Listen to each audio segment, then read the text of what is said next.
Chapter 4, Part 3, The Voice Below. They ate breakfast in relative silence. Tim distributed the food mechanically, roasted scuttler meat, softened bread, water from their skins. The fire crackled between them, casting dancing shadows on the stone walls. "I did some scouting last night," Tim said, breaking the quiet. "Found a few hidden caches, added them to our earnings." Sarah G. looked up sharply. "How much?" Tim pulled out the loot sack and showed them. Sarah G's eyes widened as she counted. The enchanted dagger, the protective ring, the coins that had nearly doubled their total haul. That's at least 300 silver, she said slowly. "Maybe more with the enchanted items." 320 approximately, Tim confirmed. Sarah G stared at him, then at Tony, then back at Tim. "You could have taken all of this," she said quietly. "You could have left us here to die and walked out with enough silver to live comfortably for a year." Tim met her gaze. "I could have, but I didn't." "Why not?" "Because you invited me into your party when I was alone. Because you fought beside me without asking for more than I was willing to give." He paused. "And because I'm not a thief." Sarah G's expression softened. She glanced at Tony and something passed between them. A silent conversation, a mutual decision. "All right," she said. "You're weird, Tim Willett.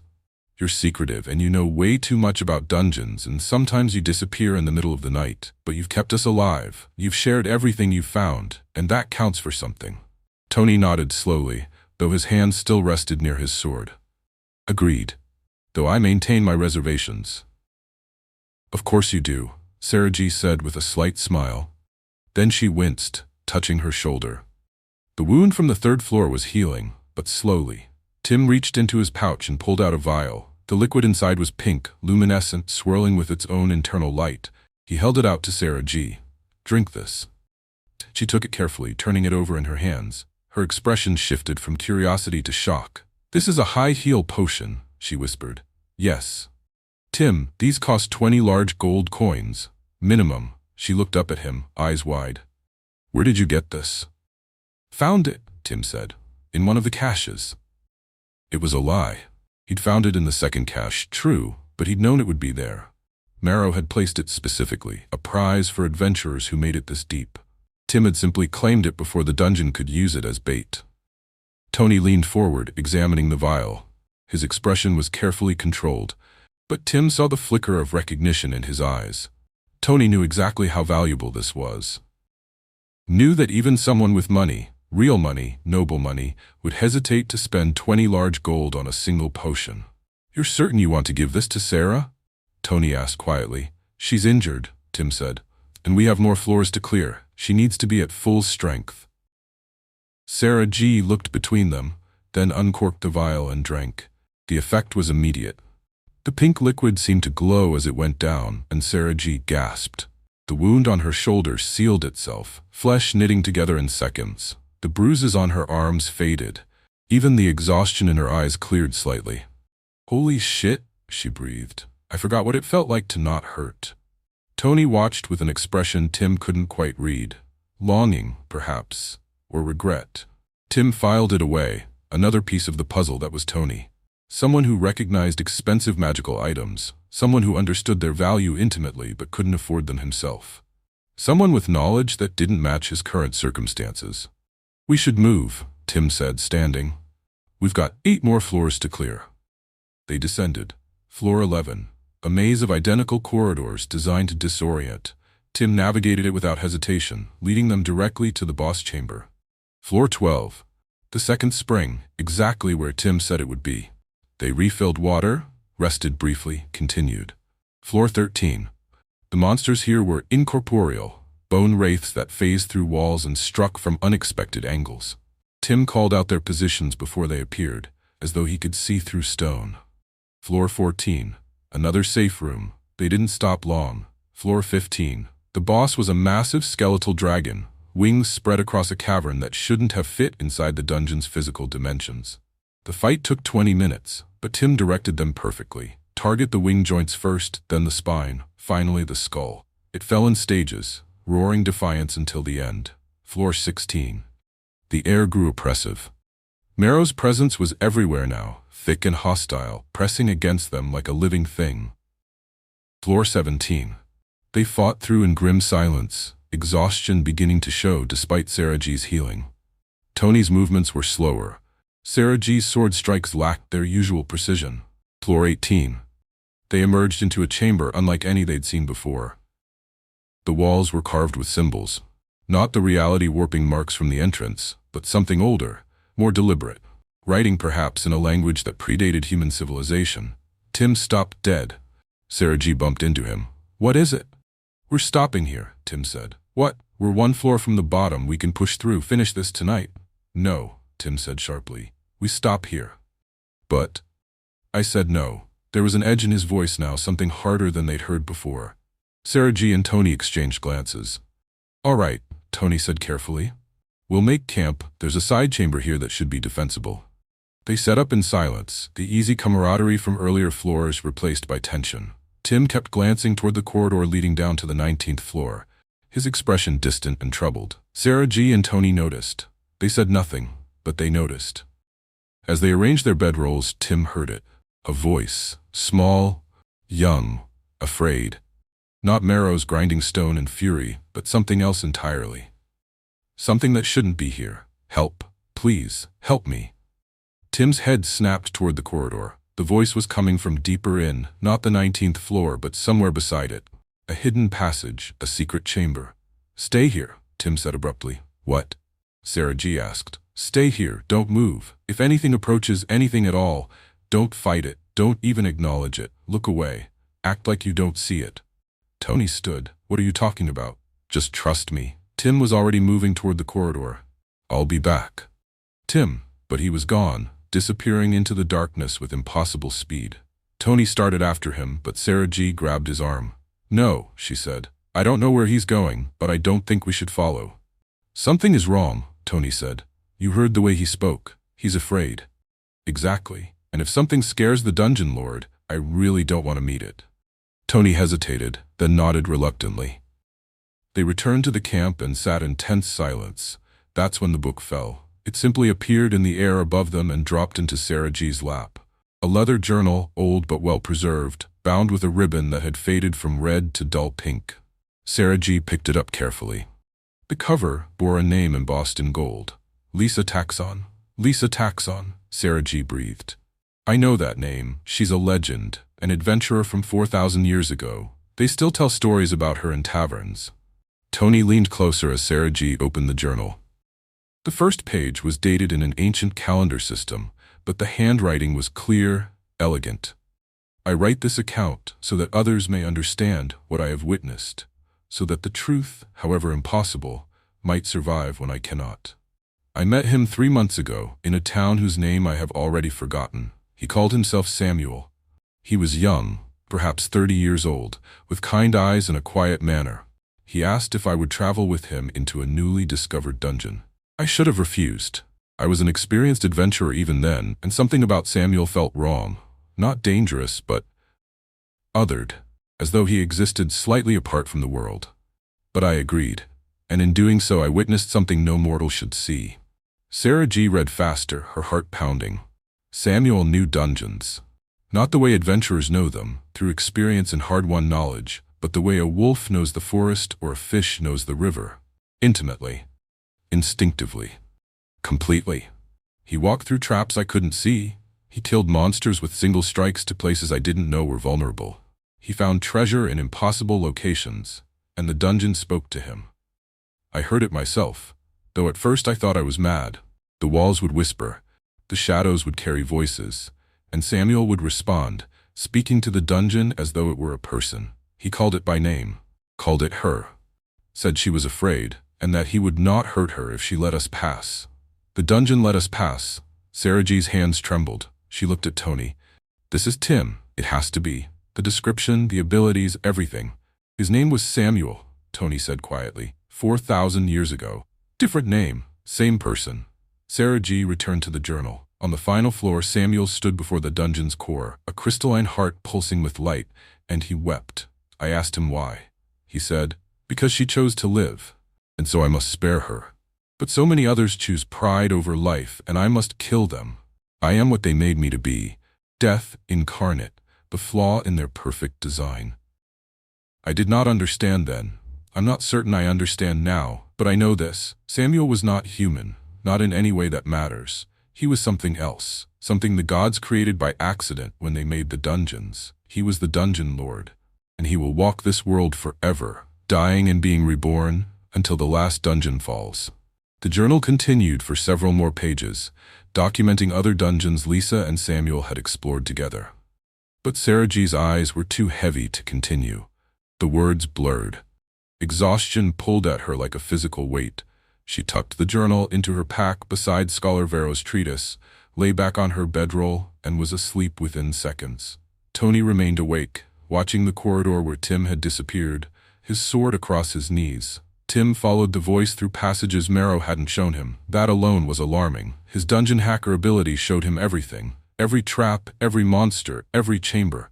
But these corridors were hidden, concealed not through dungeon architecture, but through something else. Magic, old magic. The voice grew clearer as he descended. "Help me. I'm trapped. Please." It was a child's voice, female, terrified. Tim rounded a corner and stopped. The chamber before him was small, circular, carved from black stone that absorbed light. In the center stood a pedestal, and on the pedestal sat a sphere, crystalline, pulsing with soft purple light. A dungeon core, but not Marrow's core. This was something else, something younger, weaker, wrong. "Please," the voice whispered, emanating from the sphere. "He trapped me here. He's using me. Help me." "Who trapped you?" Tim asked quietly. "The Bone King. Marrow. He found me when I was newborn, absorbed me before I could form. Made me part of himself but kept me separate. He uses my voice to lure adventurers, uses my presence to confuse dungeon sets." Tim approached the pedestal carefully. This was unprecedented. Dungeons didn't absorb other dungeons. They competed, yes, fought for territory. But one core parasitizing another? "If you're the dungeon lord," the voice said, "then you can free me. Please. I don't want to be part of him anymore." Tim reached out, his hand hovering over the sphere. He could feel it, a separate consciousness, trapped and desperate. If he took this core, the small dungeon would die, but it would die free. If he left it, Marrow would continue using it, continue torturing it.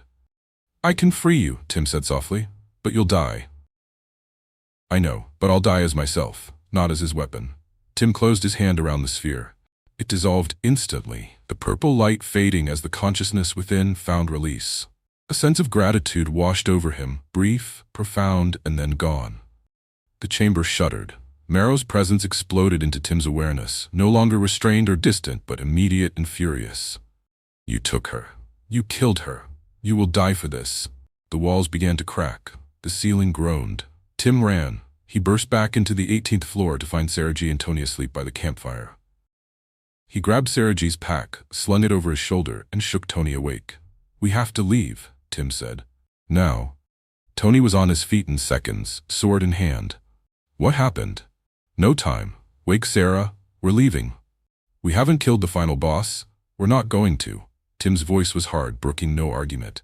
"Get Sarah up. We're getting out of here, or we're all dead." Tony stared at him for a moment, reading something in Tim's expression that made him not ask questions. He moved to Sarah G and shook her awake. "What? What's happening?" "We're leaving," Tony said. "Don't argue." They grabbed their gear and followed Tim, not down toward the 19th floor, but up. They climbed to the 17th floor, and Tim led them to a section of wall carved with the same ancient symbols they'd seen on 18. He pressed his hand against the wall in a specific pattern. A circle appeared on the floor, glowing with soft blue light, a teleportation sigil. "Step on it," Tim said. "What is this?" Sarah G asked. "Emergency exit. Every dungeon has one. Step on it. Now." They stepped onto the circle together. The light intensified and the world twisted. They materialized outside the cave in the hillside clearing under open sky. It was dawn. Birds sang, the air smelled of grass and morning dew. Sarah G stumbled, disoriented. "What? How did we?" "Emergency teleport," Tim said. He was already moving, taking Sarah G's pack from her shoulders and handing it to Tony. "Carry her." "I can walk myself," Sarah G protested. Tony looked at Tim's face, saw whatever was written there, and without question picked Sarah G up in his arms. "Tony, put me down." "No," Tony said simply. They started back toward Crayon at a fast walk that bordered on a jog. Tim led the way, his eyes constantly scanning the tree line, the sky, the path ahead. Behind them, Deep underground, Marrow screamed.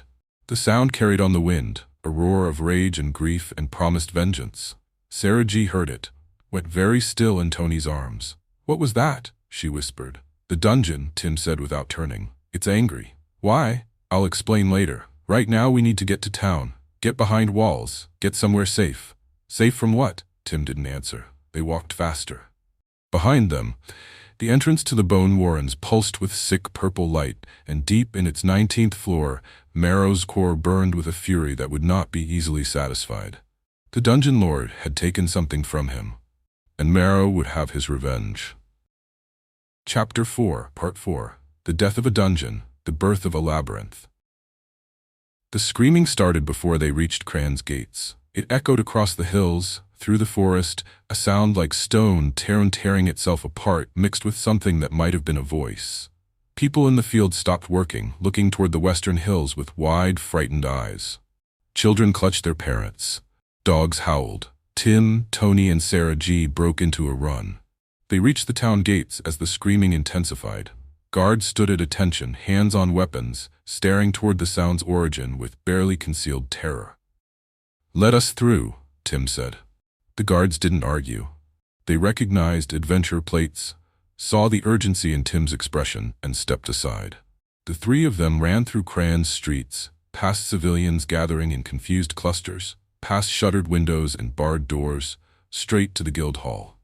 They burst through the entrance. The common room fell silent. Every adventurer, every clerk, every person present turned to stare. "What is that sound?" someone called out. Tim ignored them, leading Sarah G and Tony to a corner table away from the crowd. They sat heavily, breathing hard. Sarah G's hands were shaking. Tony's jaw was clenched so tight Tim thought his teeth might crack. Outside, the screaming continued. "Tim," Sarah G said quietly, dangerously. "You know something you're not telling us. What is it?" Tim met her gaze. "No more half-truths. Not about this.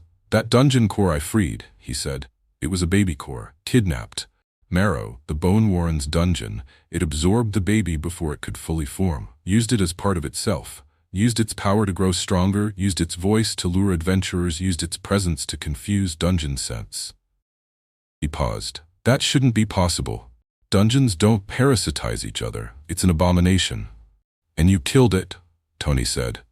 "It asked me for death, begged me to end its suffering." Tim's voice was quiet but firm. "I freed it from Marrow's control. But Marrow wasn't used to running under its own power. The loss destabilized it, made it angry, made it desperate. It tried to kill you," Sarah G said, understanding dawning. "It tried to kill all of us. That's why we had to leave. That's why I used the emergency exit." Tim looked between them. "Something is coming. Something not even our party is ready for. And I'm afraid I'm going to have to face it alone." "What do you mean something is coming?" Tony demanded. The screaming outside shifted, deepened, became something else entirely. A roar, massive, primal, the sound of a beast from hell given form in dragon's wings. It shook the guild hall's foundations. Dust fell from the rafters, glass cracked in the windows. And then, carried on the wind, clear as a bell despite the distance, a voice that everyone in Crahan could hear. "I'll kill you, Dungeon Lord." Silence. Every person in the guild hall stared at Tim. He stood slowly, walked to the nearest window, and looked west. In the distance, above the tree line, purple light erupted into the sky like a pillar of corrupted flame. The ground trembled. Birds fled in massive flocks, darkening the afternoon sun. "Oh no," Tim whispered. Sarah G joined him at the window. "What's happening?" "The dungeon collapsed," Tim said. His voice was hollow. "Marrow couldn't sustain itself without the parasitized core. So it—" He stopped, horror dawning in his eyes. "It transformed." "Transformed into what?" "A labyrinth." The word fell into the room like a stone into still water. Tony was beside them in an instant. "A what?" "A labyrinth. Bigger than a dungeon, more powerful, more alive." Tim turned from the window, his face pale. "Marrow just became Necropolis, the labyrinth of death." "Can we fight it?" Sarah G asked. "No." The word was absolute. "I can't even fight it. Not yet. I'm not ready." "Then what do we do?" Tim turned toward the front desk, where the same exhausted clerk from his first day was staring at him with undisguised fear. "I need to speak with the guildmaster," Tim said loudly, addressing her directly. "At once. It's urgent." The clerk's hand trembled as she reached for her ledger. I can only interrupt the guildmaster for life or death emergencies. It is life or death, Tim said. For everyone in this town, possibly everyone in this region. Something in his tone, the absolute certainty, the weight of ancient knowledge, made the clerk set down her pen and stand. Wait here, she said. She disappeared up a flight of stairs at the back of the hall. The room remained silent, every eye on Tim. Sarah G. and Tony flanked him, forming an unconscious protective triangle. 15 minutes passed like hours. Finally, the clerk returned. Her expression had shifted from fear to something closer to awe. Tim Willett, she said formally. The guildmaster will see you. This way. Tim followed her up the stairs. He could feel Sarah G. and Tony watching him go, could feel the weight of 24 adventurers' stares on his back. The stairs led to a hallway lined with doors. The clerk led him to the last one, knocked twice, and stepped aside. Enter, a voice called from within. Tim opened the door. The guildmaster's office was surprisingly modest. A desk covered in papers, bookshelves lining the walls, a window overlooking Crane's eastern approach. And behind the desk, a woman who made Tim stop in his tracks. She was old. Not elderly old, but ancient old, in a way that had nothing to do with physical appearance. Her hair was silver white, pulled back in a severe bun. Her face was lined but strong. Her eyes were the pale blue of winter ice. And when she looked at Tim, those eyes widened with recognition and grief and something that might have been joy. "Jeffrey," she whispered. "Jeffrey, is that you?" Tim stood frozen in the doorway. "You died in my arms," the woman continued, rising from her chair. 2,000 years ago, in the Hollow March Labyrinth. But it's you. I can feel it. The same presence, the same soul. "My name is Tim," he said quietly. "Not Jeffrey." The guildmaster, because that's what she was, Tim understood now. Something far older than she appeared, studied him for a long moment. Then she nodded slowly. "Of course. Different life, different name, same soul." She gestured to a chair. "Sit, please. You came here for a reason, and I suspect I know what it is." Tim sat. "You know what I am?" "A dungeon lord, yes. I've seen one before, traveled with him, loved him." Her expression was soft with old memory. "Jeffrey was kind, brilliant, lonely beyond measure. He taught me more about dungeons in 5 years than I learned in 200 years of adventuring afterward." 200? Tim stopped. "You're not human. Half-elf. I age but slowly." She smiled faintly. "I've been guildmaster of Crahan for 60 years. Before that, I wandered, searched, hoped I might meet another dungeon lord before I died." She paused. "I never thought I'd see Jeffrey's soul again, but here you are, younger, uncertain, newly reborn." "A labyrinth is being created," Tim said, cutting to the chase. "West of here, where the Bone Warrens used to be." The guildmaster's expression hardened. "I heard the roar, felt the transformation. A dungeon becoming a labyrinth is rare, catastrophic. What happened?" Tim explained. "The parasitized core, the mercy killing, Marrow's destabilization and desperate transformation." When he finished, the guildmaster was quiet for a long moment. "Necropolis," she said finally. "The labyrinth of death. That's what it's calling itself?" "Yes, and you're not ready to fight it." "No." The admission hurt. "I've barely completed 2 dungeons. I'm not even fully into my 2nd incarnation. This is a level 10 labyrinth. I haven't even attempted a level 1 yet. He stopped, frustrated. "I'm trying to keep who I am secret. I don't want to be the dungeon lord to everyone. I just want to be Tim." The guildmaster's expression softened. "Jeffrey told everyone who he was, made no secret of it. But you're not Jeffrey. Different soul, different choices." "Same soul," Tim corrected. "I think I have all the knowledge, all the instincts. But I'm new. I don't know how this works yet." "Oh." The guildmaster leaned back in her chair, understanding dawning. "Oh my, you're still a newbie. You know everything theoretically, but you're basically just starting out, aren't you?" "Yes." She was quiet for a moment, then smiled, a genuine, warm expression. "All right, young dungeon lord, I'll help you. I won't allow any adventurers to step foot in Necropolis until you've had a chance to assess it. But," she paused, "if it truly is a labyrinth of death, don't kill it." Tim blinked. "What?" "Jeffrey always said that was the one type of labyrinth you're not allowed to kill. Do you know why?" "No. You will. In time." She stood. "Now, you mentioned you have materials to turn in from the Bone Warrens. The people downstairs will help you with that. And Tim?" She smiled again. "I'm glad I got to see you again. Even if you don't remember me. You're welcome, Tim said uncertainly. I guess. He left the office with his head spinning. By the time he descended the stairs, the Guildhall staff had already posted notices on every available surface. New labyrinth detected. Necropolis, all entry forbidden by order of Guildmaster. Violation will result in immediate expulsion from Guild. Sarah G. and Tony stood near the front desk, waiting. Tim joined them, and together they approached the counter. The clerk, still looking shaken, managed a professional smile. You're here to turn in materials from the Bone Warrens? Yes, Sarah G. said. They began unpacking. Boss cores from floors 1 through 18, monster parts, enchanted items, coins. The haul was staggering. Easily 2,000 silver worth of materials, maybe more. The clerk's eyes widened with each item. Other adventurers gathered to watch, murmuring among themselves. Then Tim reached into his pack and pulled out one final object. A crystalline sphere, small enough to fit in his palm, pulsing with faint purple light. Even dormant, even freed from Marrow's corruption, it radiated power. He set it on the counter. The room went absolutely silent. The clerk stared, her hands began to shake. Is that a dungeon core? A baby dungeon core, Tim confirmed quietly, from the entity Marrow had parasitized. The clerk stood so quickly her chair fell backward. I need to get the Guildmaster, right now. Don't move, don't touch that. Don't. She was already running toward the stairs. Sarah G. grabbed Tim's arm. Do you have any idea what you just put on that counter? A dungeon core, Tim said, confused. A baby dungeon core, Sarah G. hissed. Tim, those are priceless, literally priceless. They're 10 times more valuable than a full-grown Colossus Red Dragon. The materials you can extract from them, the magical applications, the research potential. She stopped, staring at the sphere. This has to go to the king. The guild can't handle something like this. It's too valuable, too important. The king? Tim repeated. Tony had gone very still beside them.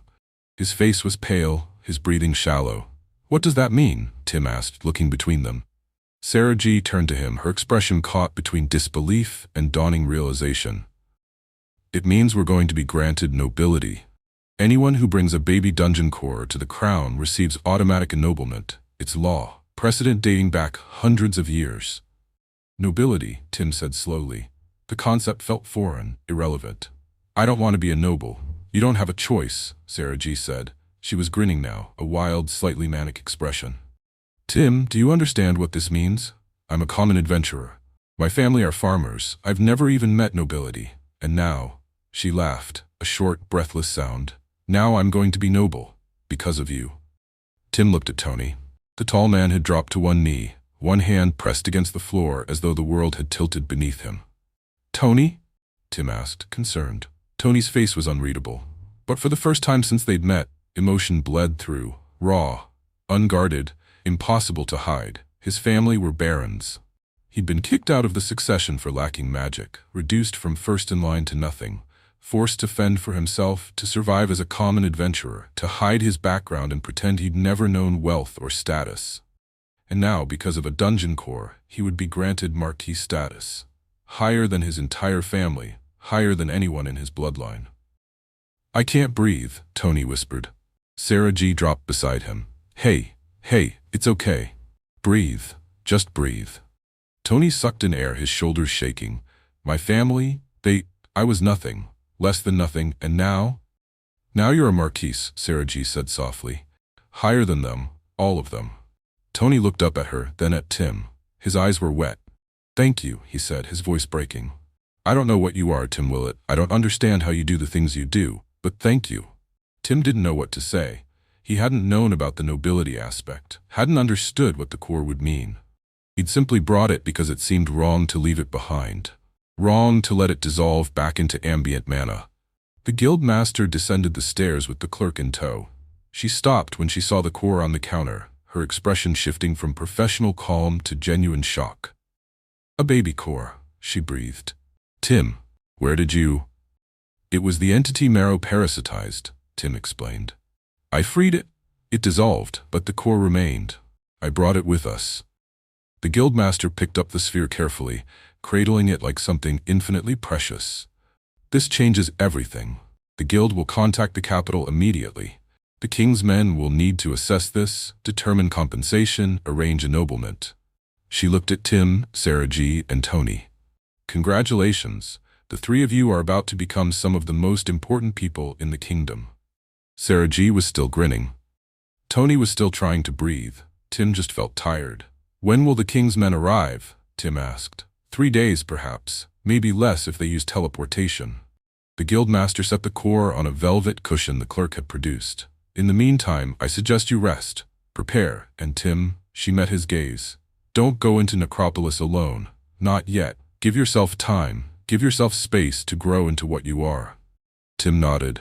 They left the guild hall in a daze, walking through Crayon streets as the sun set and the purple pillar of light in the west grew brighter, more menacing. Somewhere out there, Necropolis waited, and somewhere deeper still, in chambers Tim couldn't yet see, Marrow's transformed consciousness plotted revenge. The dungeon lord had taken something from him, and the labyrinth of death would have its due. 626 Chapter 5 The Journey to the Capital. Tim woke to pounding on his door. Not gentle knocking, not polite tapping, full-fisted, insistent pounding that suggested the person on the other side would break the door down if he didn't respond soon. He stumbled out of bed, still half asleep, and opened the door to find the innkeeper staring at him with wide, terrified eyes. "Sir," the man said, bowing so low his forehead nearly touched his knees. "Sir, they're here, the royal knights. They've been waiting for an hour. They request your immediate presence." Tim blinked. "Royal knights?" 500 of them, sir. In the square, with horses and carriages, and the innkeeper swallowed hard. "Please, sir, I don't want trouble. Just go down and meet them." "All right," Tim said slowly. "I'll be down in a minute." The innkeeper bowed again and fled. Tim dressed quickly, strapped on his knife, and descended the stairs. The common room was empty except for the innkeeper hiding behind the bar and 2 other guests pressed against the far wall, staring at him with expressions caught between awe and fear. People bowed as he passed. Tim stopped. "Why are you bowing?" "You're nobility now, sir," one of the guests stammered. "Everyone knows.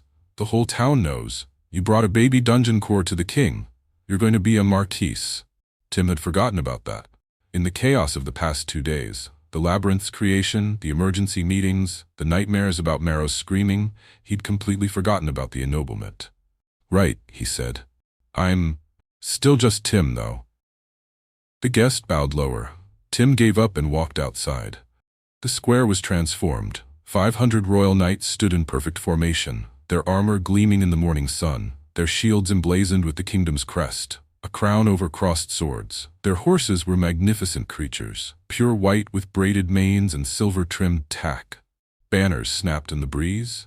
Officers shouted orders. The display of military precision and wealth was overwhelming. Tim stopped at the inn's entrance, temporarily paralyzed by the sheer spectacle. One of the knights, a captain, judging by the additional plumes on his helmet, approached and dropped to one knee. "Sir," he said formally, "we have a chariot ready for you and your party. We request you come to the capital immediately. Your room here will be kept exactly as you left it and paid for while you're gone. 2 guards will be posted at each of your doors to protect your belongings until you return." Tim stared at him. "That seems excessive." "It is the king's command, sir." "I'm not a sir yet. I'm just Tim." The captain's expression didn't change. "You will be addressed with proper respect, sir." Tim gave up on that too. "I need to get something from my room. And my companions, Sarah G. and Tony, they need to be collected as well." "They are already waiting at the chariot, sir." Of course they were. Tim went back inside, climbed the stairs, and grabbed his pack. Everything else, his spare clothes, his few possessions, could stay. He had a feeling they'd be provided with whatever they needed at the capital. But there was one thing he needed to bring. He pulled a cloth bag from beneath his bed, something he'd hidden there 2 nights ago when they'd first returned from the Bone Warrens. Inside were 3 items that the baby dungeon core had given him in her final moments, things she'd somehow created or hoarded in the brief time she'd existed before Marrow absorbed her. Gifts. For the people who'd helped free her. Tim tucked the bag into his pack and descended. The chariot was less a vehicle and more a mobile palace. Gold-trimmed, silk-curtained, pulled by 6 white horses, with cushioned seats and a small table bolted to the floor. Sarah G. sat on one side, Tony on the other, both looking somewhat shell-shocked. Tim climbed in and sat beside Sarah G. The captain shouted an order, and the procession began to move. They rode in silence until Crayon disappeared behind them, the town becoming a smudge on the horizon. "What's in the bag?" Sarah G. asked finally, gesturing to the cloth sack in Tim's lap. "I'll tell you once we're properly out of town," Tim said. Sarah G. grinned. "Ooh, ominous." Another mile passed. The road stretched ahead of them, flanked by farmland and forest. The royal knights rode in perfect formation around the chariot, silent and watchful. Tim opened the bag. He pulled out 3 smaller sacks, each no larger than a hand, made of different colored leather, blue, green, and brown. He handed the blue one to Tony, the green one to Sarah G., and kept the brown one for himself. Tony examined his with obvious skepticism. "Why are you giving us little sacks?" "These aren't ordinary bags," Tim said. "When I was down in that room with the baby Core, she gave me something. They're unique, and I know what they're worth. I didn't want to turn them over to the guild. I wanted them for us." Sarah G's eyes widened. "Tim, you're supposed to turn everything over to the guild. We could get in serious trouble for this." "No," Tim said calmly. "You're only supposed to turn over items you want to sell to the guild. We're not selling these. They're too rare, and honestly, they're perfect for us. They'll make our travels much easier." "It's just a little sack," Tony repeated. "What's it supposed to do?" "Hold on to your horses, my friend. It's much more than a sack." Tim held up his brown bag. "In some areas it's called a magic bag." Tony's expression didn't change, but Sarah G. leaned forward, recognition dawning. "I've heard of those, but I've never seen one." "It's also called a bottomless bag," Tim continued. "You can store anything inside it, and it weighs nothing. Space inside is flexible. These already come with something unique to each of you. Here," he demonstrated with his own bag. "Hold your hand right here at the edge where this symbol is embroidered. See it? Now say the word details." Sarah G. pressed her palm against the symbol on her green bag. "Details." A translucent screen appeared in the air in front of her, visible only to her, listing everything contained within the bag. Her eyes went wide, then wider. Then she stopped breathing. "Sarah?" Tony asked, concerned. "It's got money in it," she whispered. "And when I say money, I mean a lot of money. This is more money than I've seen in my entire life, and there's a tiara, and it looks like it's made for royalty, or at least nobility, and there's new clothing, a dress, silk, the finest silk money can buy, and a new flask. It says it keeps whatever you put in it at the perfect temperature forever, and there are boots, and—" She was rambling now, words tumbling over each other. "And there's this thing that looks like a compass, but it says it points towards safe water sources, and there are healing supplies, and—" Tony grabbed her shoulder gently. "Sarah? You're okay?" "It's okay. Breathe." Sarah G. sucked in air. "There are 250,000 large gold coins in here." Silence. Tony blinked. That's more money than some minor nobles see in their entire lives." "I know." Sarah G's voice cracked slightly. "And the tiara alone could probably buy a manor. And the dress, and the—" She stopped, staring at the invisible screen only she could see. "Now, this is insane. Tim, this is insane." Tony looked down at his blue bag with new respect. He pressed his palm against the symbol. Details. His jaw dropped. Sarah G. reached over and gently pushed his mouth closed. "What do you see?" she asked. Tony was quiet for a long moment. When he spoke, his voice was hoarse. "Weapons. A sword. Enchanted. Masterwork. Armor, light plate, fitted, spelled for protection and comfort. A cloak that makes the wearer harder to track. Supplies for extended travel. Maps. A signet ring." He paused, "and 300,000 large gold coins." 300,000, Sarah G. repeated faintly. "Plus land deeds." Tony continued, his hands shaking slightly. "For a small estate, near the eastern border, with a manor house and farmland and—" He stopped, unable to continue. Tim had opened his own bag. The screen that appeared showed practical supplies, food that wouldn't spoil, water purification tablets, rope, torches, medical supplies, and 500,000 large gold coins. Also, a journal, bound in leather that seemed to shift colors in the light. The description read, "Dungeon Lord's Codex, records knowledge automatically. Cannot be destroyed." Tim touched the screen where the journal was listed and it appeared in his hand. He opened it to the first page.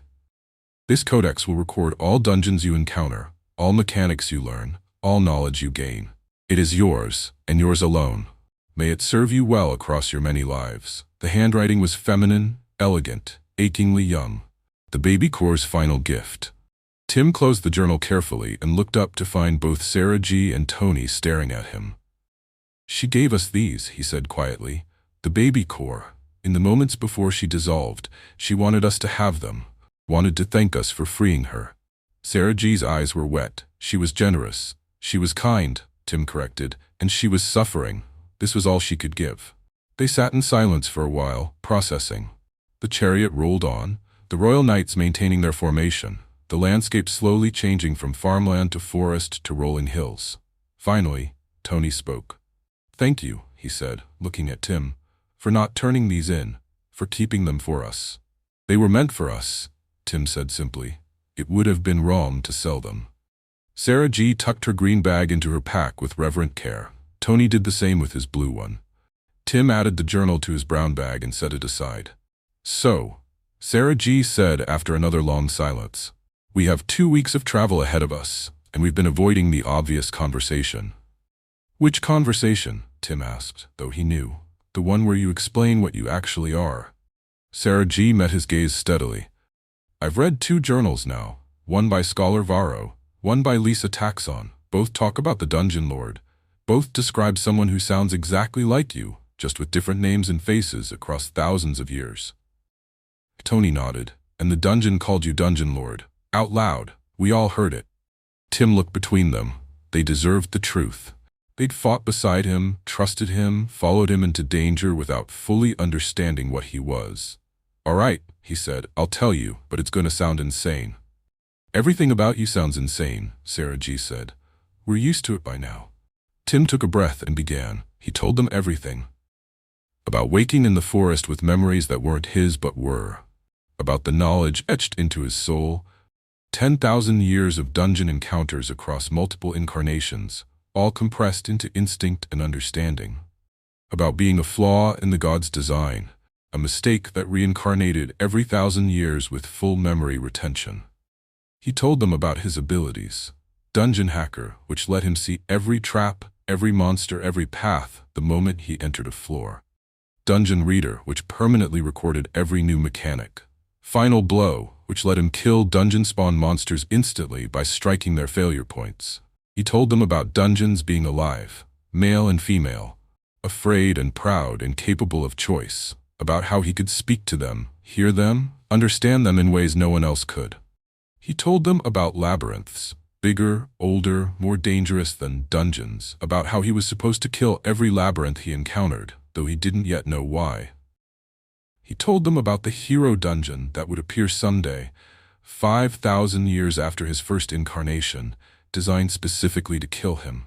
He told them everything except the part about living 900 years per incarnation.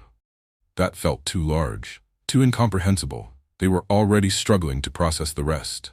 When he finished, it was late afternoon. The sun was low on the horizon, painting the sky in shades of orange and red. Sarah G. was quiet for a long time. So you're immortal, she said finally, effectively, until something manages to kill me permanently, which hasn't happened yet. And you can talk to dungeons. Yes. And you're basically a living cheat code for dungeon diving. Tim smiled faintly. That's one way to put it. Tony leaned forward, elbows on knees. Why tell us now? You've been hiding this since we met. Because you deserve to know. Because we're going to the capital together, about to become nobility together, and you should understand what you're traveling with. Tim paused. And because I trust you. Both of you. Sarah G. looked at Tony. Tony looked back. Another silent conversation. Okay, Sarah G. said. You're the Dungeon Lord. Death incarnate to dungeons. A mistake made by gods. That's a lot. But you're also Tim. You share loot. You cook breakfast. You gave us magic bags worth more than most people earn in 10 lifetimes. She smiled. I can work with that. Agreed, Tony said. Though I reserve the right to be periodically terrified of what you're capable of. That's fair, Tim said. They talked for hours after that. Sarah G. asked about specific dungeons Tim had encountered. He admitted he'd only done 2 so far, Hollow Roots and the Bone Warrens. But the knowledge in his head covered thousands. Tony asked about combat techniques, and Tim demonstrated on a practice dummy one of the knights provided, showing exactly where to strike different monster types for instant kills. The days blurred together. They traveled through forests and over bridges, past villages that bowed as the royal procession passed, through regions Tim had never seen but somehow recognized from inherited memory. At night, they camped with the knights. Tim found he liked the routine, setting up tents, cooking over open fires, trading stories with Sarah G and Tony, while 500 heavily armed guards provided the safest perimeter imaginable. 2 weeks passed. The capital appeared on the horizon like a dream made of stone and gold. It was vast, 10 times the size of Crawhen, maybe more, with walls that stretched toward the sky and towers that gleamed in the afternoon sun.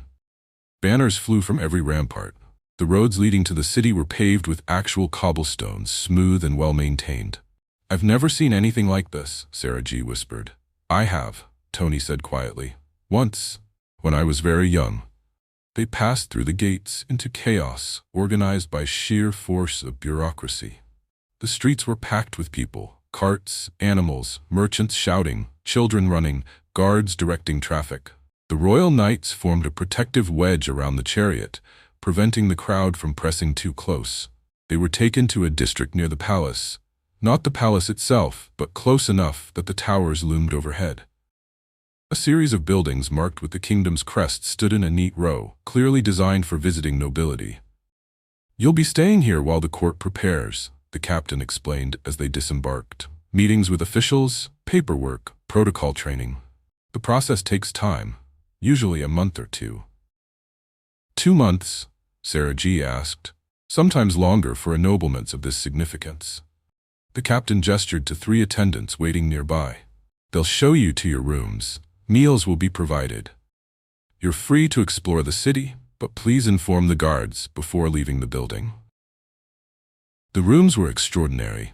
Tim's was larger than his entire inn-room in Crawhen, with a bed that could fit 4 people, a private bathing chamber with running water, and windows overlooking a courtyard garden. The attendants had already unpacked what little he brought and laid out new clothes. Fine linen, tailored to fit him perfectly, despite never having taken his measurements. He stood at the window, watching the sun set over the capital, and tried to process how his life had changed in less than a month. He'd woken in a forest, registered as an adventurer, met Sarah G and Tony, conquered most of a dungeon, freed a parasitized core, triggered the creation of a labyrinth, and now he was here, about to become a marquise, with enough money to live comfortably for several lifetimes. It felt surreal. The next morning, Tim found a restaurant. It was a small place 3 streets from the noble district, tucked between a bookshop and a tailor. The smell of fresh bread and cooking meat drew him in. He ordered breakfast, then ordered more breakfast, then more. The server looked increasingly concerned as Tim consumed eggs, bacon, bread, pastries, porridge, fruit, and 3 different kinds of cheese. "Sir," she said hesitantly, "are you feeling well?" "I'm fine," Tim said around a mouthful of bread. "Just hungry." He didn't understand it himself. The hunger had started yesterday, a gnawing emptiness that no amount of food seemed to fill. He'd eaten dinner, then a second dinner, then raided the kitchen in the middle of the night, and he was still hungry. Sarah G and Tony found him there an hour later, surrounded by empty plates. "Holy shit," Sarah G said, staring. "Have you been eating this entire time?" "Yes," Tim said, flagging down the server for more bacon. Tony sat down slowly. "Are you all right?" "I think so. I'm just really hungry." "I can see that." Tony studied him with clinical interest. "This started yesterday?" "Yeah, after we arrived." "Interesting." Tony was quiet for a moment. "Do you think it's related to your abilities? Using them extensively might require significant energy." Tim paused, considering. Using Dungeon Hacker and Dungeon Reader did require focus, mental energy, some internal resource he couldn't quite name. And he'd been using them constantly for 2 weeks straight in the Bone Warrens. "Maybe," he said. "I've never thought about it before." "You should eat then," Sarah G said, signaling the server. "We'll join you. Can't have our dungeon lord collapsing from hunger." They ate together, and Tim explained his theory about mental energy and food. Sarah G suggested he keep track, note when the hunger was worst, how much he needed to eat to feel normal, whether certain foods helped more than others. It became routine. Every morning, Tim found them at the same restaurant. He ate enough for 3 people. Sarah G and Tony kept him company, asking questions, learning more about what he was and what he could do. The weeks blurred together. Meetings with officials who explained noble protocols. Paperwork documenting their dungeon expedition. Interviews with court scholars interested in the baby dungeon core. Protocol lessons on how to address the king, how to bow, how to navigate court politics. Tim hated all of it, but Sarah G thrived. She memorized etiquette rules, practiced her curtsy, and charmed every official they met. Tony was quieter, but equally competent, his natural formality serving him well in this environment. They couldn't enter dungeons. The court had forbidden it until after the ennoblement ceremony, but they trained together in a courtyard behind the noble district. Tim taught them how to identify monster weak points. Tony taught them formal dueling techniques. Sarah G taught them how to move quietly in armor. 2 months passed, and slowly, carefully, Tim told them more about what he knew. About the gods who'd created dungeons, about the network that connected all dungeon cores, about the strange, lonely existence of being something that lived forever but could never quite belong. Sarah G listened with fierce attention. Tony asked thoughtful questions, and for the first time in his short, strange life, Tim felt like he wasn't entirely alone. They were his friends, his party, his family perhaps, in a way he'd never expected to have. And as the ennoblement ceremony approached, Tim realized he was grateful. Not for the nobility or the money or the recognition, but for them. For Sarah G's relentless optimism and Tony's quiet strength and the way they'd looked at him, at what he really was, and chosen to stay anyway. That, he thought, was worth more than all the gold in his bottomless bag. Chapter 5, Part 2. The Hunger That Took New Form. The hunger didn't stop. Tim had expected it to fade after the first week in the capital. After 2 weeks of gorging himself every morning, surely his body would adjust. Surely whatever debt he'd accrued using his abilities in the Bone Warrens would be repaid. But it only grew worse. The problem was, they weren't doing dungeons anymore. They weren't even training. The court had forbidden any strenuous activity until after the ennoblement ceremony. Tim spent his days in meetings, sitting in chairs, listening to bureaucrats explain noble etiquette and tax responsibilities, and he was starving. It didn't make sense. Using Dungeon Hacker required mental energy, yes, but he wasn't using it. He was just existing, walking through the capital, attending meetings, sleeping. So why couldn't he stop eating? Dinner that night was held in the noble district's private dining hall. A grand room with vaulted ceilings and chandeliers that cast everything in warm golden light. Sarah G and Tony sat across from him, making polite conversation with other soon-to-be ennobled families. Tim barely heard them. He consumed an entire roasted chicken on his own, tearing into it with single-minded focus. 2 large bowls of chili followed, thick with meat and beans. An entire pot of vegetable soup. 4 loaves of bread, still warm from the oven, slathered with butter. More bacon than Tony had ever seen on a single table, at least 2 dozen strips, possibly more. The servants kept bringing food. Tim kept eating. Dessert arrived, honey cakes, fruit tarts, custard, candied nuts. Tim ate those too. Finally, he stopped. Not because the hunger had faded, but because he physically couldn't fit more food in his stomach. He felt uncomfortably full, stretched, almost sick, but still hungry. "Tim," Sarah G said quietly, "are you all right?" "I'm fine," he lied. Tony was watching him with obvious concern. "That's the 3rd time this week you've eaten like that. Something is wrong." "I know, Tim pushed his plate away. "I don't know what's causing it. We're not using dungeons. I'm not using my abilities. There's no reason for this." "Maybe you should see a healer," Sarah G suggested. "Maybe." Tim stood, swaying slightly. "I'm going to sleep. Maybe it'll be better tomorrow." He left the dining hall and made his way back to his room, trying to ignore the uncomfortable fullness warring with the persistent, gnawing hunger. It didn't make sense. Nothing about this made sense. He reached his room, closed the door, and collapsed onto the bed without bothering to undress. Sleep, he thought. Just sleep it off. He was drifting in that space between waking and dreaming when the knock came. Soft. Precise. 3 taps, evenly spaced. Tim groaned and forced himself upright. Who would be visiting at this hour? Sarah checking on him, probably. Or Tony with more questions about dungeon mechanics. He opened the door. The woman standing there was the most beautiful person Tim had ever seen. She was tall, easily 6 feet, with features so perfect they seemed almost unreal. Her hair was silver white, flowing past her shoulders like moonlight made tangible. Her eyes were pale violet. Her ears came to elegant points. An elf. A full-blooded elf, not half like the guildmaster. She wore a simple dress of deep blue silk that somehow managed to be both modest and devastating. When she smiled, Tim forgot how to breathe. "I was sent to you," she said, her voice like music, "to quell your hunger." Tim's mind went several places at once, none of them appropriate. He shoved those thoughts away with the force of someone trying to stop an avalanche with their bare hands. "I'm sorry," he managed. "I don't understand." She stepped forward, and Tim found himself stepping backward without conscious decision. She entered the room, placed a small sign reading "Do Not Disturb" on the outside of the door handle, and closed the door behind her with a soft click. The lock engaged. Tim's heart was pounding. "What?"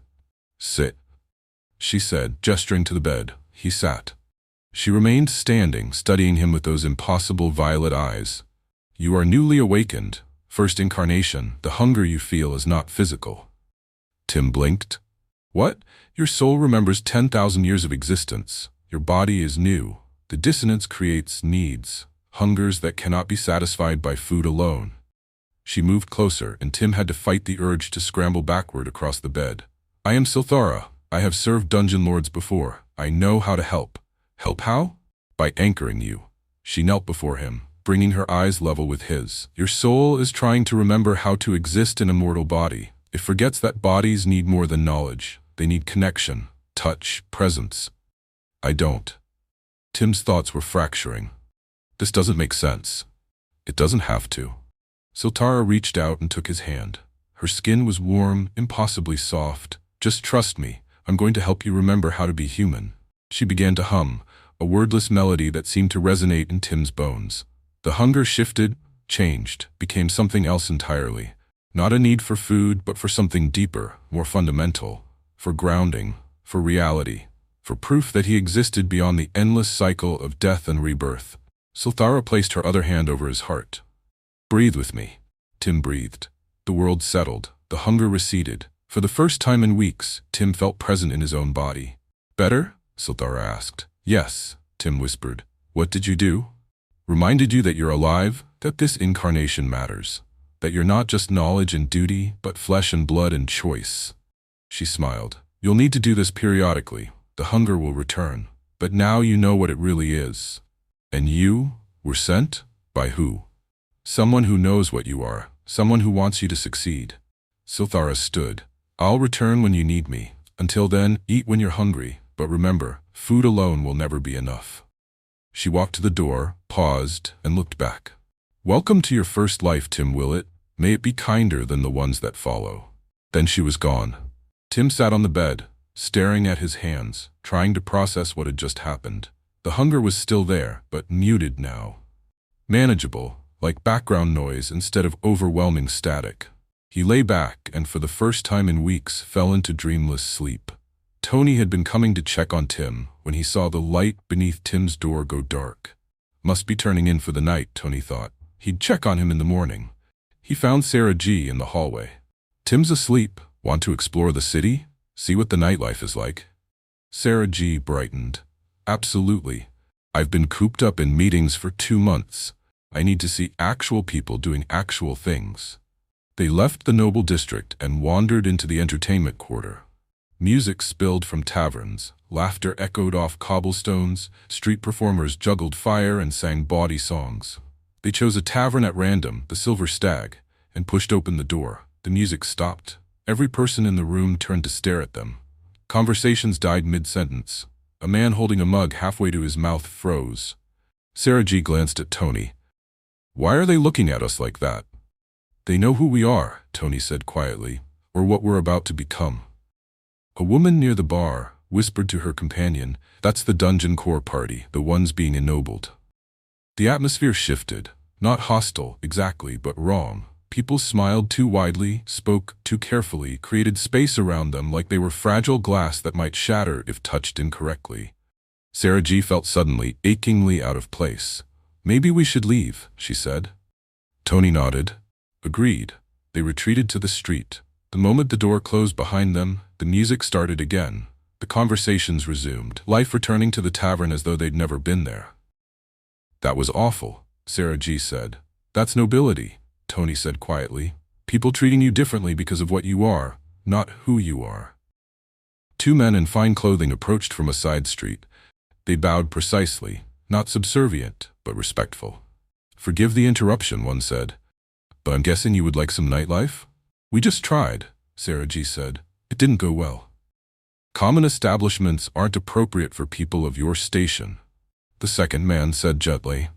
"Please, come with us. We'll escort you to a place where you can enjoy the evening the way nobles do." Tony knew of this tradition, the separation of classes, the exclusive clubs for nobility, but he'd only ever attended one event when he was 8 years old and still heir to his family's barony. He didn't fully understand what this would be like as an adult. But Sarah G was looking at him hopefully, and he couldn't bring himself to refuse. "All right," he said. "Lead the way." The building was extraordinary. It stood apart from the common entertainment district, surrounded by manicured gardens and guarded by discreet security. The architecture was elegant: white marble columns, stained glass windows, balconies overlooking fountains. They were led to an entrance hall where an attendant in formal livery waited. "Names?" he asked politely. Sarah G gave hers. The attendant made a note. Tony hesitated. He could give a false name, maintain his anonymity. But these people clearly already knew who they were, and lying would only make things worse. "Anthony Marcellus Ashfern," he said quietly. "Of House Ashfern." The attendant's eyebrows rose fractionally, but he simply noted it down. "Welcome. Please proceed to the main hall." They walked through carved doors into a stunning ballroom. Crystal chandeliers, polished marble floors, musicians playing something classical and refined. Nobles in expensive clothing conversed in small groups, drinks in hand. The attendant who had taken their names moved to a raised platform near the entrance and rang a small bell. The room quieted. "Presenting," he announced in a carrying voice, "Lady Sarah Gellin, soon to be Countess of the Eastern March, and Lord Anthony Marcellus Ashfern of House Ashfern, soon to be Count of the Western Reach." Tony's blood turned to ice. They knew. Of course they knew. The court knew everything about everyone being ennobled, including his full name, including his family. He descended the stairs with Sarah G's hand in his, trying to keep his expression neutral, trying not to show the panic rising in his chest. And then he saw him. At the bottom of the stairs, glass of wine in hand, wearing the formal attire of a baron, stood Tony's father. Lord Edmund Ashfern stopped mid-conversation. His eyes landed on Tony, widened, then narrowed with fury. He crossed the room in 3 long strides and stopped directly in front of Tony, blocking the final step. "What the hell are you doing here?" Edmund's voice was low but shaking with rage. Tony couldn't speak, couldn't breathe. His father, here, now. "You have no business in the capital," Edmund continued. "You are not part of my household anymore. You were cast out. Disowned. Leave, now." The entire ballroom was watching. Tony felt himself shrinking, folding inward, becoming the worthless, magicless failure his father had always said he was. He released Sarah G's hand, turned, and walked back up the stairs. "Tony!" Sarah G called after him. "Tony, wait." He didn't hear her. Couldn't hear anything except his father's voice echoing in his head. "You have no business here. You were cast out." He left the building, walked through the gardens, through the streets, all the way back to his room in the noble district. Only when the door was closed and locked did he allow himself to break. He slumped against the wall and wept, deep, wrenching sobs that he'd been holding back for years. The humiliation, the rejection, the knowledge that even now, even with everything he'd accomplished, his father saw him as nothing, worth less than nothing. A failure. Sarah G stared after Tony, horror and confusion warring in her chest. "Tony!" she called again, but he was already gone. She started to follow, but Edmund grabbed her arm. "What is that piece of trash doing in a place fit for nobles?" he demanded. The room had gone deathly quiet. Every eye was on them. Sarah G looked down at Edmund's hand on her arm, looked up at his face. saw the contempt there, the absolute certainty that he was right and Tony was worthless. "Let go of me," she said quietly. "Answer the question. What is my disgraced son doing?" "Let go." A man approached from behind Edmund, moving quickly. He leaned close and whispered urgently in the Baron's ear. Sarah G. couldn't hear the words, but she saw Edmund's face go pale. He released her arm as though burned and stepped back. The whispering man continued speaking, his expression grave. Edmund's pallor turned to gray. His hands began to shake. "I didn't," Edmund started. "He was disowned. He has been granted the title of Count," the whispering man said, loudly enough now for nearby nobles to hear. "By order of the king, for services rendered to the crown, his rank will be formalized in 3 days." "Count," Edmund repeated faintly. "But he has no magic. He's worthless. He brought a baby dungeon core to the king," the man said coldly. "He is a hero of the realm, and you just assaulted the woman who will be ennobled alongside him." Edmund swayed. 2 royal guards appeared at the top of the stairs. One held a folded piece of paper. "Lord Edmund Ashfern," the first guard said formally, "you are hereby summoned to court to answer charges of assault against a soon-to-be ennobled noble. You will report to the palace at dawn tomorrow. Failure to comply will result in arrest." They handed him the summons and stepped aside. Edmund stood frozen for a moment, then fled up the stairs and out into the night. Sarah G. watched him go, her arms still tingling where he'd grabbed her.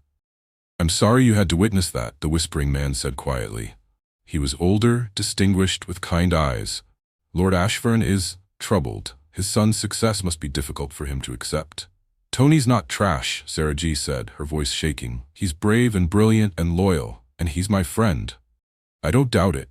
The man bowed. "Please sit. Allow me to apologize on behalf of the nobility. We are not all like Edmund Ashfern." Sarah G. let herself be guided to a couch. Other noble ladies approached, carefully, respectfully, offering sympathies and introductions. They circled her like curious birds, trying to gauge what kind of noble she would become. Would she be an enemy?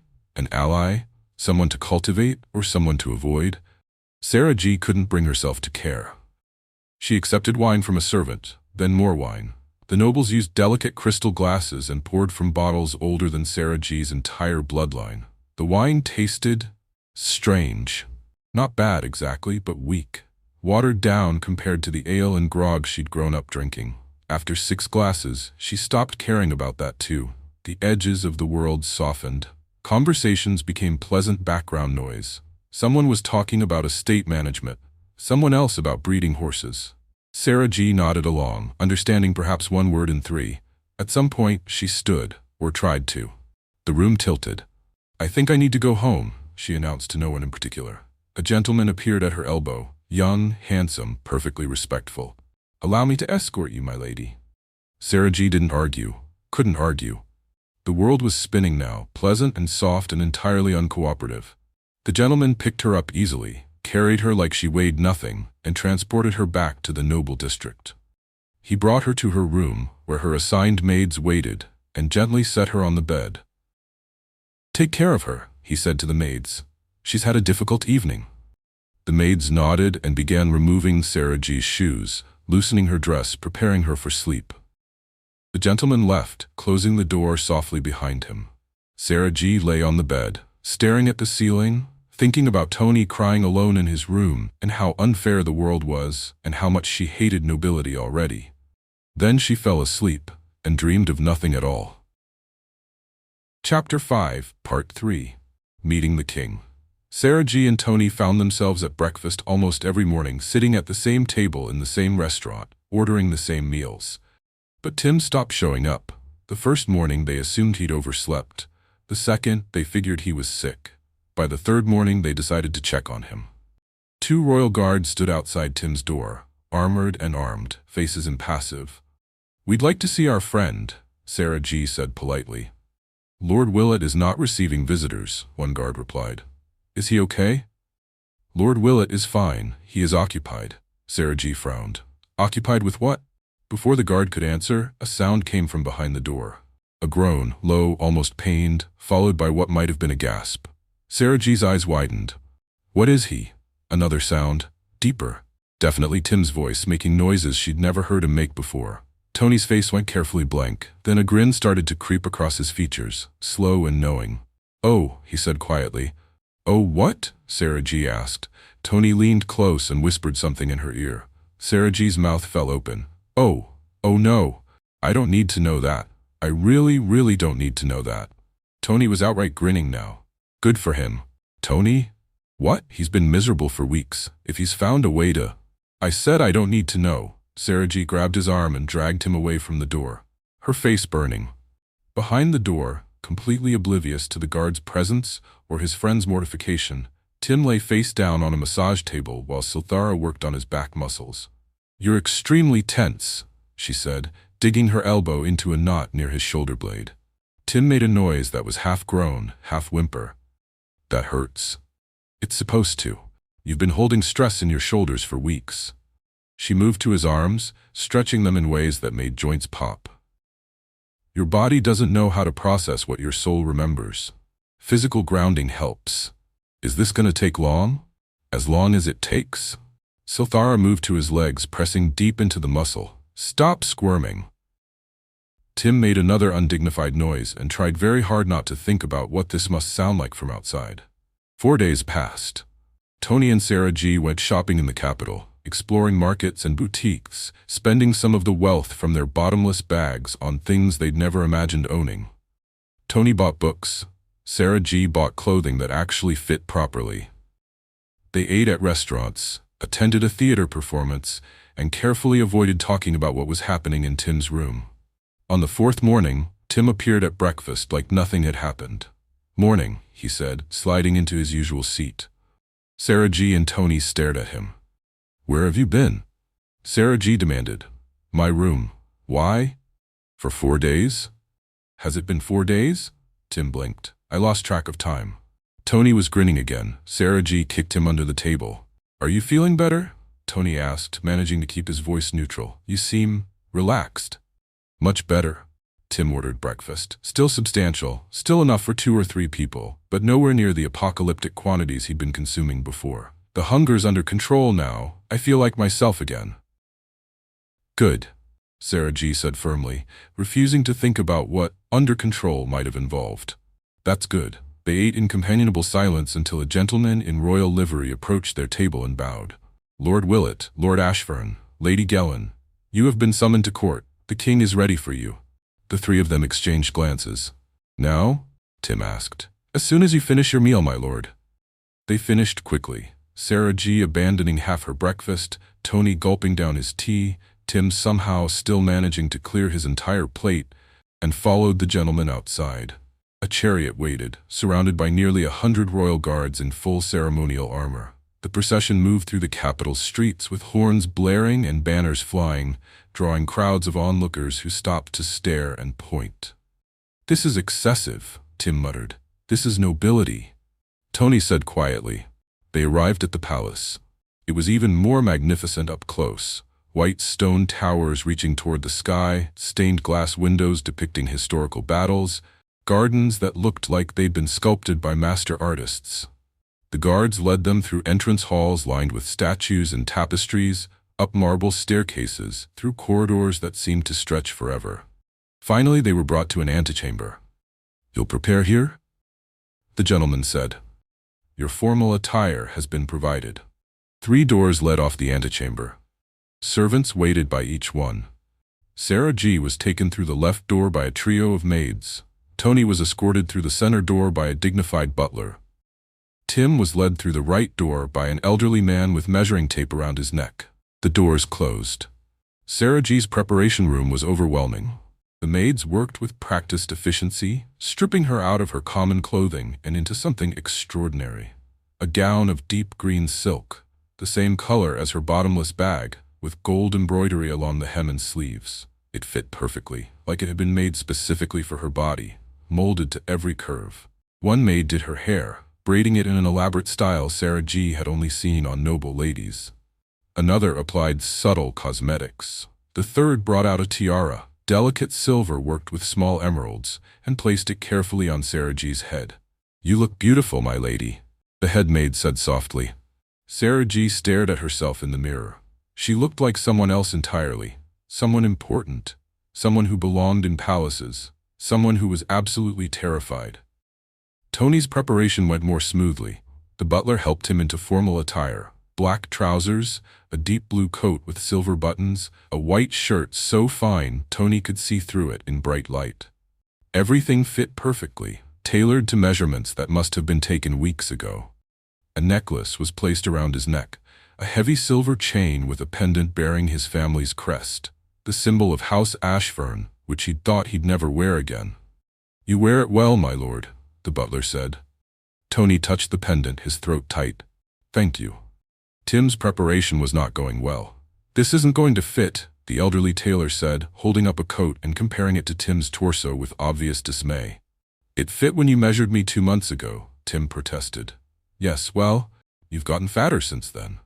The tailor grabbed measuring tape and wrapped it around Tim's middle, making disapproving noises. "At least 2 inches. What have you been eating?" "Everything," Tim admitted. "Clearly." The tailor sighed. "This might take a minute. Strip down. We'll need to adjust the seams." "I'm not fat," Tim said defensively. "You're right, my lord. You're not fat." The tailor's voice was perfectly polite. "You're pleasantly plump." Outside the door, Sarah G. heard this and burst out laughing. All those calories, all that food, all the bacon and bread and entire roasted chickens. It had finally caught up with him, and of course it happened the one day he actually needed to be on time. Tony tried to contain his laughter, but failed. It erupted from him in a sharp bark that set Sarah G. off again. Their laughter echoed through the antechamber and beyond, loud enough to be heard in the throne room itself. Inside Tim's preparation room, the tailor worked frantically, letting out seams, adding fabric panels, doing everything possible to make the formal coat fit around Tim's food-enhanced frame. "Hold still," the tailor commanded. "I am holding still." "You're breathing. Stop breathing so much." "I need to breathe." "Then breathe smaller." 15 minutes passed. Finally, the door opened and Tim emerged, looking uncomfortable in a coat that strained slightly across his shoulders and middle. The fabric was rich, deep brown with gold threading, but it clearly fit tighter than intended. Sarah G. took one look at him and had to bite her lip to keep from laughing again. "Not a word," Tim said. "I wasn't going to say anything." "You were thinking it very loudly." Before Sarah G. could respond, the door to the throne room opened. A herald stepped through. "Lord Anthony Marcellus Ashfern, Lady Sarah Gellin, and Lord Timothy Willett, the king will see you now." They filed through the door into the throne room. It was the most magnificent space Tim had ever seen. Vaulted ceilings that seemed to touch the sky, columns of white marble, stained glass windows casting rainbow light across polished floors. Hundreds of nobles lined the walls, dressed in their finest, watching with hungry eyes. At the far end, on a raised dais, sat the king. He was younger than Tim expected, perhaps 50, with silver hair and a strong jaw. He wore a crown of gold and sapphires, and his eyes were sharp, intelligent, missing nothing. Beside him sat the queen, elegant and composed. Behind them stood 3 young women, princesses, Tim realized, based on their smaller crowns. The herald's voice rang out, presenting the heroes of the realm, bearers of the baby dungeon core, saviors of Cran, Lord Anthony Marcellus Ashfern, Lady Sarah Gellin, and Lord Timothy Willett. They walked forward, and Tim tried to remember the protocols they'd been taught. Walk at a measured pace, stop 10 feet from the dais. Bow, men at the waist, women with a curtsy. Wait for acknowledgement. They did all of it. The king rose. "Welcome," he said, his voice carrying through the hall. "You have performed a service to this kingdom beyond measure. A baby dungeon core, the first recovered intact in 300 years. The magical applications, the research potential, the sheer value of this gift cannot be overstated." He descended the dais, approaching them. "You will be rewarded accordingly." The ceremony took 4 hours. There were speeches, declarations, legal documents read aloud in archaic language that Tim barely followed. The king spoke. The royal treasurer spoke. Various nobles spoke, offering congratulations and political alliances. And slowly, piece by piece, their futures were decided. "Lord Anthony Marcellus Ashfern," the king declared, "is hereby granted the title of Count. He will receive stewardship of the twin towns of Harmon and Westridge, Along with 400,000 acres of farming country in the Eastern Reach, he will be provided with 2 million large gold coins to establish his estate and govern his lands. Tony bowed deeply, his face carefully neutral, but Tim saw his hands shaking. Lady Sarah Gellin, the king continued, is hereby granted the title of Countess. She will share governance of the aforementioned lands and resources. Sarah G. curtsied, her tiara catching the light. Furthermore, the king said, and his tone shifted slightly, became more formal, it is our decree that Count Ashfern and Countess Gellin shall be joined in marriage, uniting their lands and titles, creating a strong holding in the Eastern Reach that will serve this kingdom for generations. Sarah G's curtsy faltered. Marriage. They were being commanded to marry. She looked at Tony. He looked back, equally shocked. They'd never discussed this, never even considered it. They were friends, party members. But husband and wife? The king continued, oblivious to their shock. The wedding will take place within the year, at a time of your choosing. Invitations will be extended to all major houses. Sarah G's mind was reeling. Tony hadn't even asked her father for permission, hadn't courted her, hadn't proposed. The king had simply decided, and now it was law. Her best friend, her partner, her companion through dungeons and danger, her husband. How was she supposed to process that? Then the king turned to Tim. Lord Timothy Willett. Tim straightened, trying to look dignified despite the too tight coat. The king studied him with those sharp eyes, and Tim had the distinct impression that this man knew. Not everything, perhaps, but enough. Enough to understand that Tim was different. Special. Important in ways that had nothing to do with the dungeon core. You present an interesting challenge, the king said quietly, pitched for Tim's ears alone. What title befits one such as you? Count seems insufficient. Marquise, inadequate. He paused. The court has deliberated, and we have decided.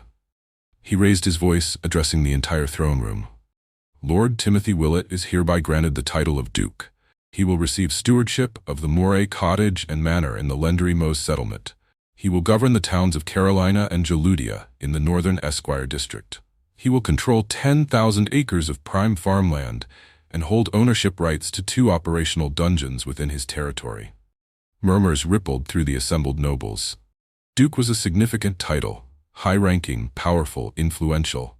He will be provided with 5 million large gold coins to establish his estate. A full staff awaits him at his manor. Additionally, the king gestured and a figure stepped forward from behind the throne. Silthara. She wore formal attire now, a gown of silver and blue, her white hair elaborately styled. She moved with perfect grace, stopping beside Tim. Duke Willett will be joined in marriage to Lady Silthara of House Moonwhisper, uniting human nobility with elven diplomacy, strengthening ties between our peoples. Tim looked at Silthara. She looked back, a slight smile on her lips. He'd known this was coming. She'd told him during one of their sessions that she'd been assigned to him permanently, that their union would be part of his ennoblement. But hearing it announced in front of hundreds of nobles made it suddenly, overwhelmingly real. He was going to be married. To an elf. Who knew what he was. A slight grin crossed his face before he could stop it. Tony saw it, understood immediately. That was the woman who'd been in Tim's room, and now she was going to be his wife. Tony leaned toward Sarah G to share this revelation, but she wasn't listening. She stood frozen, her mind spinning, trying to process that she was going to marry Tony, that they would rule lands together, that her entire life had just been rewritten by royal decree. Her best friend, her partner, the noble who'd been cast out by his family and was now higher ranked than his father. Her husband.